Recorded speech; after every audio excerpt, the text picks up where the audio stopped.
ಕೋಲಾರದ ಎಪಿಎಂಸಿ ಆವರಣದಲ್ಲಿ ಕೋಲಾರ ನಗರಸಭೆಯ ಸಾವಯವ ಗೊಬ್ಬರ, ಕೋಲಾರ ಅಗ್ರಿಗೋಲ್ಡ್ ಗೊಬ್ಬರ ಮಾರಾಟ ಮಳಿಗೆ ಮತ್ತು ಎಪಿಎಂಸಿ ಆವರಣದಲ್ಲಿ ಹರಾಜುಕಟ್ಟೆ ಹಾಗೂ ಮೇಲ್ಭಾಗದ 18 ಅಂಗಡಿಗಳನ್ನು ಉದ್ಘಾಟನೆಗೊಳಿಸಲಾಯಿತು. ಉದ್ಘಾಟನಾ ಕಾರ್ಯಕ್ರಮದಲ್ಲಿ ಕೋಲಾರ ಜಿಲ್ಲಾ ಉಸ್ತುವಾರಿ ಸಚಿವ ಭೈರತಿ ಸುರೇಶ್ ಹಾಗೂ ಕೋಲಾರ ವಿಧಾನಸಭಾ ಕ್ಷೇತ್ರದ ಶಾಸಕ ಕೊತ್ತೂರು ಮಂಜುನಾಥ್, ಮುಖ್ಯಮಂತ್ರಿಗಳ ರಾಜಕೀಯ ಕಾರ್ಯದರ್ಶಿ ನಜೀರ್ ಅಹಮದ್ ಮತ್ತು ಎಂಎಲ್ಸಿ ಎಂಎಲ್ ಅನಿಲ್ ಕುಮಾರ್ ಭಾಗಿಯಾಗಿದ್ದರು. ವರದಿ ಚಾಂದ್ ಪಾಷಾ, ಎಬಿ ನ್ಯೂಸ್ ಕನ್ನಡ, ಕೋಲಾರ.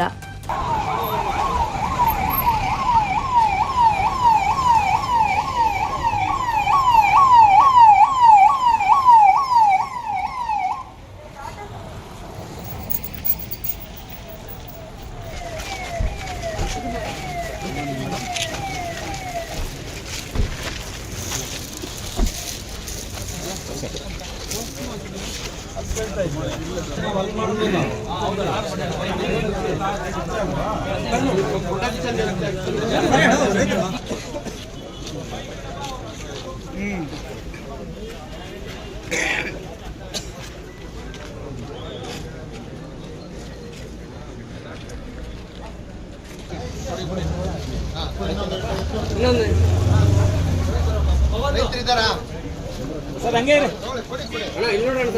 ಇನ್ನೊಂದು ಕೊಡಿ ಸಾಕು.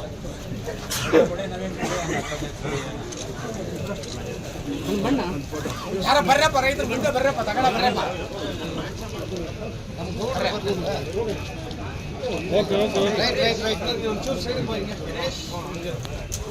Okay okay.